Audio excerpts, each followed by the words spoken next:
Yun yung pag-alis ko, nagbeso-beso siya sa akin. This was 10:25 or 10:30 in the morning. Baba ako sa oras ko. Hindi lang ako sigurado sa oras. Yes, tama. Kasi ito yung pumasok sa isip ko eh.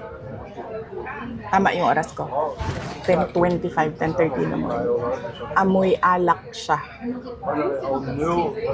At kung ako ang pahulain, kung ano yung alak na yon, whiskey. Pero, hindi ko naman siya nakita nag-inom ng whiskey. Nakikita ko siya lagi umiinom ng champagne. Pero amoy alak siya at 10:30 in the morning. Doon na-confirm yung decision ko na mag-resign.